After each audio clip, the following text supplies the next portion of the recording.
بسم اللہ الرحمن الرحیم. بسم اللہ الرحمن الرحیم. الحمد للہ وکفا وسلام علی عبادہ الذین اصطفى. اما بعد. محترم ناظرین، دروس فقہ المعاملات المالیہ کا جو سلسلہ ہم نے شروع کیا تھا، اس سلسلے کا تیسرا موضوع ہمارا تھا شرکت اور مضاربت کے اصول اور احکام. شرکت اور مضاربت کے اصول اور احکام میں ہم نے شرکت کے مباحث کا آغاز کیا تھا، اور گزشتہ دو نشستوں میں ہم نے پہلے تین نکات آپ کے سامنے رکھے تھے: شرکت کا تعارف اور شرکت کا ثبوت. یہ ہم نے نشست نمبر 57 میں پڑھ لیے تھے، اور اس کے بعد نشست نمبر 58 میں ہم نے تیسرا نقطہ شرکت کی اقسام کا خاکہ آپ کے سامنے رکھا تھا. آج کی جو نشست ہے یہ نشست نمبر 59 ہے. اس میں ہم تو بنیادی طور پر یہاں سے شروع کریں گے شرکت الملک کے اصول، لیکن اس سے پہلے شرکت کے اندر ایک جدید قسم آج کل رائج ہے، اس کو بھی مختصراً دیکھیں گے، اور شرکت کی اس آخری جدید قسم کے بعد ہی ہم شرکت ملک کے اصول اور پھر اس کے بعد شرکت عقد کے اصول ترتیب کے ساتھ آگے جائیں گے. لیکن شرکت ملک کے اصول شروع کرنے سے پہلے ہم شرکت کی اقسام کے تحت ایک ذیلی قسم ہے آج کل جو استعمال کی جاتی ہے، مشہور قسم ہے، اس کو ہم پہلے دیکھ لیتے ہیں. شرکت کی ایک جدید قسم ہے جس کو شرکت متناقصہ کہتے ہیں. اس کو اردو میں، عربی میں اس کو شرکت متناقصہ کہتے ہیں، اور انگلش کے اندر اس کو ڈیمینشنگ مشارکہ کہتے ہیں. بنیادی طور پر یہ متناقصہ نقص سے بنا ہے، تو چونکہ اس میں بھی ایک شریک کا حصہ آہستہ آہستہ رفتہ رفتہ وقتاً فوقتاً کم ہوتا جاتا ہے، تو اس لیے اس کو شرکت متناقصہ کا نام دیا گیا ہے. اور اس کا یہ آج کل عمومی طور پر اسلامک بینکنگ میں ہاؤس فائنینسنگ کے لیے یہ طریقہ اختیار کیا جاتا ہے. اس طریقوں کو اگر سمجھنا ہو تو اس کے لیے یہ ذہن میں رکھنا ضروری ہے کہ بنیادی طور پر یہ جو شرکت متناقصہ ہوتا ہے، اس میں جو شروع سے لے کر آخر تک 3 مراحل ہوتے ہیں، اور ان تینوں مراحل کے بعد جو ہے یہ شرکت متناقصہ کا معاملہ مکمل ہو جاتا ہے، ختم ہو جاتا ہے. وہ 3 مراحل ہیں، اور ان تینوں مراحل میں سے ہر مرحلہ الگ الگ سمجھ لیجئے کہ ایک عقد ہے، الگ الگ اس پر ہر مرحلے پر الگ الگ احکامات لاگو ہوتے ہیں. مثال کے طور پر یہ تینوں مرحلے اس میں ہوتے ہیں. سب سے پہلے اس میں ہوتی ہے شرکت ملک، اس کے بعد پھر معاملہ ہوتا ہے خرید و فروخت یعنی بے کا، اور پھر اس کے بعد اجارہ کا. اس کو سمجھنا ضروری ہے. مثال کے طور پر سب سے پہلا مرحلہ یہ ہے کہ ایک میں ہوں اور میرے ساتھ ایک اور شریک ہے، مثال کے طور پر زید ہے. ہم دونوں نے آپس میں یوں معاملہ کر لیا کہ سب سے پہلے تو ہم دونوں نے آپس میں پیسے ملا لیے، اور ان مثال کے طور پر 20 لاکھ میں نے لگائے اور 20 لاکھ روپے زید نے لگائے، اور 40 لاکھ روپے کا ہم نے 2-3 کمروں کا ایک مکان خرید لیا. تو یہ سب سے پہلا مرحلہ ہو گیا ہمارا، شرکت ملک ہو گئی. اس 2-3 کمروں کے مکان میں اور زید ہم دونوں شریک ہیں. اس کے بعد یا آپ یوں سمجھ لیجئے کہ زید کے بجائے ہم بینک کر لیتے ہیں تاکہ سمجھ آ جائے. تو بینک ہے، اس نے بھی 20 لاکھ روپے دے دیے اور 20 لاکھ میں نے، اور ہم دونوں نے مل کے ایک مکان خرید لیا جو ہے جس میں آدھا مکان بینک کا ہے، آدھا مکان میرا ہے، ہم دونوں اس میں شریک ہے. تو یہ شرکت ملک ہماری ہوگی. اب اس کے بعد دوسرا مرحلہ آتا ہے بے کا، کہ چونکہ وہ مکان تو مجھے چاہیے، بینک نے میرے ساتھ ایک قسم کی معاونت کی ہے کہ 20 لاکھ روپے اس میں لگائے، اگرچہ بینک خود بھی اس میں شریک ہے.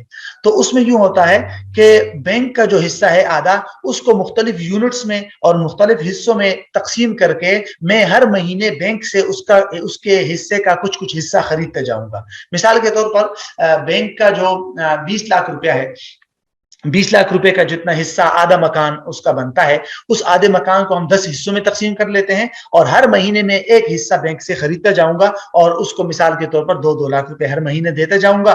تو جب پہلے مہینے میں نے بینک کو 2 لاکھ روپے دے دیے، تو بینک کا حصہ اس مکان کے اندر تھوڑا کم ہو جائے گا اور میرا زیادہ ہو جائے گا. سمجھ لیجئے کہ جو ہے میرا 55% ہو جائے گا اس مکان میں حصہ، بینک کا 45% ہو جائے گا. اگلے مہینے جب میں دوبارہ 2 لاکھ روپے ادا کر دوں گا، اب اس مکان میں میرا حصہ 60% ہو جائے گا اور بینک کی ملکیت جو ہے وہ اس میں 40% ہو جائے گی۔ اس طرح کرتے کرتے 10 مہینے کے بعد جب میں آخری قسط 2 لاکھ روپے بینک کو ادا کر دوں گا تو بینک کا جو آخری حصہ رہتا تھا، آخری 5% وہ بھی میں بینک سے خرید لوں گا اور بینک کا جو مکان ہے وہ بینک کی ملکیت سے نکل جائے گا، سارے مکان کا مالک میں ہو جاؤں گا۔ تو رفتہ رفتہ تھوڑا تھوڑا کر کے میں بینک کا حصہ خریدتا جاؤں گا اور اس کو حصے کے پیسے دیتا رہوں گا۔ تو یہ ہے بے بنیادی طور پر۔ جو تیسرا مرحلہ ہے یہ در حقیقت اسی بے والے مرحلے کے ضمن میں ہی پایا جاتا ہے۔ وہ یوں ہوتا ہے کہ جب تک مثلا بینک کا حصہ خریدنے میں مجھے تو تقریباً 10 مہینے لگیں گے، تو اس 10 مہینوں تک بینک کا حصہ جو اس مکان کے اندر موجود ہے وہ میں استعمال کروں گا۔ مثلا پورا مکان میں استعمال کروں گا تو آدھا مکان میرا ہے، آدھا بینک کا تھا، تو 10 مہینوں تک تو میں نے بینک کا حصہ نہیں خریدا، وہ تو میں 10 مہینوں تک تھوڑے تھوڑے پیسے ادا کرتے ہوئے خریدوں گا۔ تو اس 10 مہینوں تک میں بینک کا حصہ اپنے استعمال میں لاؤں گا اور اس کے بدلے بینک کو اجارہ اور کرایہ دوں گا۔ یہ کرایہ ماہ بماہ کم ہوتا جائے گا کیونکہ بینک کا حصہ بھی اس میں کم ہوتا جاتا ہے، تو اس لیے اس کا کرایہ بھی کم ہوتا جائے گا۔ اگر پہلے مہینے کا کرایہ 20,000 ہے تو دوسرے مہینے کا کرایہ جو ہے وہ 18,000 ہوگا، تیسرے مہینے کا کرایہ 16,000، چوتھے مہینے کا 14,000۔ بہرحال اجارے کا کرایہ تو آپس میں کوئی بھی طے کیا جا سکتا ہے، لیکن یہ اصول ہے کہ عمومی طور پر چونکہ بینک کا حصہ رفتہ رفتہ کم ہوتا جاتا ہے تو تقاضا یہی ہے اس کا کہ اس کے کرایہ بھی کم ہوتا جائے۔ تو بنیادی آخر میں جب معاملہ ختم ہو جاتا ہے تو گویا کہ شرکت متناقصہ ختم ہوگی۔ تو یہ ہے ہاؤس فائنینسنگ کے لیے اس طرح کا طریقہ ہے، اور علماء عرب نے اور ہمارے پاکستان کے علماء نے کچھ علماء نے اس کی اجازت دی ہے۔ اس کے بعد ہم شرکت کے اندر اپنا ایک نیا جو پوائنٹ ہے، پوائنٹ نمبر 4، شرکتی ملک کے اصول۔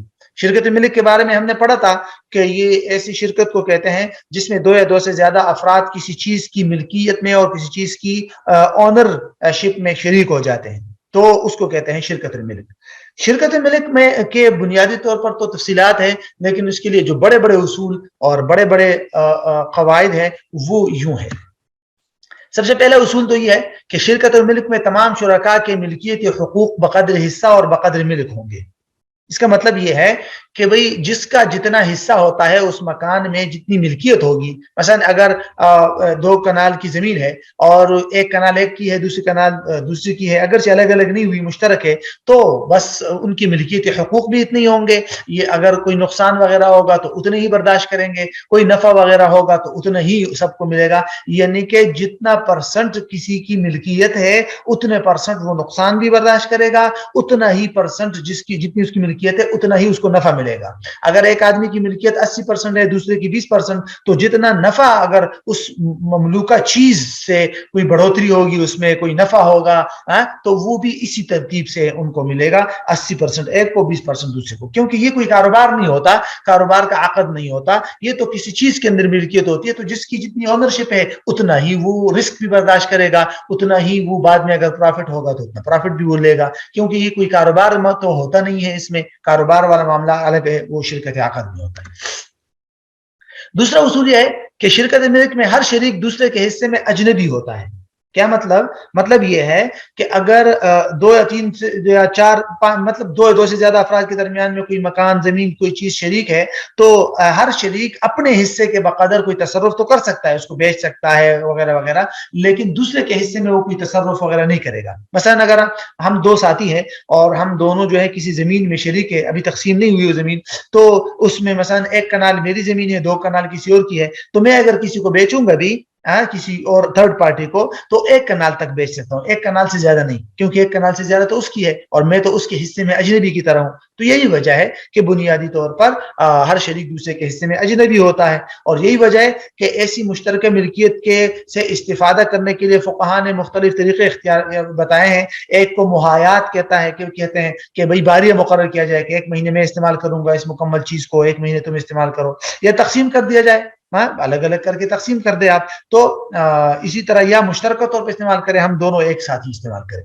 تو اس طرح اس کے مختلف طریقے بھی مقرر کیے گئے ہیں۔ تیسرا اصول یہ ہے کہ اگر کوئی چیز قابل تقسیم ہے، ڈیوائڈ ایبل ہے، تو تقسیم کرنے سے پہلے اس چیز کو کسی اور کو گفٹ کرنا بھی جائز نہیں ہے، کیونکہ ہبہ کے بارے میں اصول ہے نا، آگے انشاءاللہ ہم ہبہ کے اصول پڑھیں گے، اس میں ہے کہ ہبۃ المشاع جو ہے وہ جائز نہیں ہے۔ یعنی اگر حنفیہ کے ہاں اصول ہے کہ اگر ایک چیز ایسی ہے جس میں تقسیم ہونے کی صلاحیت موجود ہے، اگر تقسیم نہیں ہو سکتی، کوئی چھوٹا سا غسل خانہ ہے یا چکی ہے چھوٹی سی یا کوئی ایسی چھوٹی سی چیز ہے جس کو تقسیم نہیں کیا جا سکتا، پھر تو الگ بات ہے. لیکن اگر کوئی ایسی زمین، کوئی ایسا مکان، کوئی ایسی چیز ہے جو تقسیم ہو سکتی ہے تو اس میں کوئی بھی شریک اپنا حصہ تقسیم ہونے سے پہلے کسی اور کو گفٹ نہیں کر سکتا. مثال کے طور پر ایک آدمی کا انتقال ہوا، اس کے ورثاء میں جو ہے سب کو زمین ملی ایک ایک کنال، لیکن ابھی وہ ڈیوائڈ نہیں ہوئی، تقسیم نہیں ہوئی، تو کوئی بھی وارث اپنا حصہ کسی اور کو گفٹ نہیں کر سکتا کیونکہ ابھی تقسیم نہیں ہوا. پہلے تقسیم کر کے اس کے بعد ہی اس کو گفٹ کیا جا سکتا ہے. بنیادی اصول یہ، اس کا تعلق بھی ہبہ کے ساتھ. اسی طرح یہ بھی ایک اصول ہے کہ شرکت الملک میں ہر شریک جو ہے وہ اپنے شریک کو اپنا حصہ بیچ بھی سکتا ہے اور اجارے پر بھی دے سکتا ہے. مثلا 2 یا 3 آدمیوں کے درمیان مشترک زمین ہے، ایک ایک کنال مشترک زمین تقسیم نہیں ہوئی، تو اس میں سے 2 شریک جو ہے وہ یوں کہہ دے تیسرے شریک کو کہ بھائی تم ہی مکمل زمین اپنے استعمال میں لاؤ اور ہم دونوں کو ماہانہ 10-10 ہزار روپے کرایہ دو. تو تیسرے شریک کو اپنا اپنا حصہ اجارہ پر دے دیا. یا بیچ بھی سکتے ہیں کہ دونوں شرکاء اپنا اپنا ایک ایک کنال زمین جو ہے وہ تیسرے شریک کو بیچ دے، تو جائز ہے. یعنی شرکت الملک کے اندر ہر شریک دوسرے شریک کو اپنا حصہ بیچ بھی سکتا ہے اور اجارے پر بھی دینا چاہے تو اجارے پر بھی دے سکتا ہے. اس میں کوئی ممانعات نہیں ہے. البتہ کیا شرکت الملک کے اندر کوئی شریک اپنا حصہ کسی تھرڈ پارٹی کو جو اس حصے میں شریک نہیں ہے اس کو بیچ سکتا ہے یا نہیں؟ تو فقہائے حنفیہ کے ہاں بیچنا جائز ہے. یعنی کہ بیچنا، بلکہ تقریباً تھرڈ پارٹی کو بیچنا تمام فقہا کے ہاں جائز ہے. کہ مثال کے طور پر 3 آدمیوں کے درمیان زمین مشترک ہے، کوئی ایک آدمی اپنا حصہ جو اس میں غیر متعین ایک کنال ہے وہ بیچ دے کسی کو، تو یہ جائز ہے، بے ہو جائے گی، بعد میں تقسیم کرے اور اس بیچنے والے کے حصے میں جو ایک کنال آئے گا وہ خریدار کو دے دے. تو تقریباً بیچنا تو تقریباً تمام فقہا کے ہاں جائز ہے. لیکن اپنا حصہ اپنے شرکاء میں سے کے علاوہ کسی اور کو اجارے پر دینا جائز ہے یا نہیں؟ مثلا زید، عمر اور بکر کے درمیان ایک زمین مشترک ہے 3 کنال کی، ایک ایک کنال سب کی ہے، تو زید جو ہے وہ اپنا حصہ کسی اور آدمی کو، مثلا خالد کو کرایہ پر دینا چاہتا ہے جو ان شرکاء میں سے نہیں ہے، تو کیا وہ کرایہ پر دے سکتا ہے یا نہیں؟ تو فقہائے حنفیہ اور حنابلہ کے ہاں یہ درست نہیں ہے. ہاں فقہائے شافعیہ اور مالکیہ اس کی اجازت دیتے ہیں، وہ کہتے ہیں کہ بھئی تھرڈ پارٹی کو اجارے پر بھی دے سکتے ہیں باہمی رضامندی سے، جس طرح ہی شریک استعمال کر سکتا تھا باریہ مقرر کر کے یا کچھ حصہ الگ کر کے، تو ایسے ہی وہ کرایہ دار استعمال کرے. لیکن فقہائے حنفیہ اور حنابلہ فرماتے ہیں کہ یہ درست نہیں ہے، تقسیم سے پہلے کسی اور فرد کو اپنا حصہ کرایہ پر نہیں دیا جا سکتا. تو یہ ہے بنیادی طور پر شرکت الملک کے 4 اصول.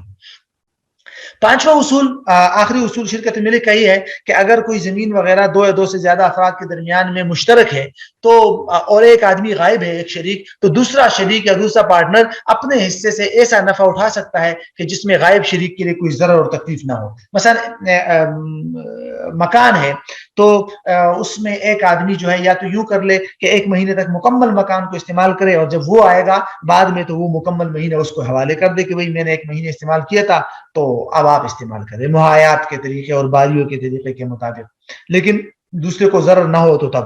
یا یوں کیا جا سکتا ہے کہ آدھے حصے کو استعمال کرے اور باقی آدھے مکان وغیرہ کو استعمال ہی نہ کرے. لیکن بہرحال دوسرے شریک کو اس سے نفع اٹھانے کی اس شرط پر اجازت ہے کہ بھئی جو غائب شریک ہے اس کے حصے میں کسی قسم کی کوئی ضرر وغیرہ نہ ہو اور اس کو کسی قسم کی کوئی تکلیف نہ پہنچے.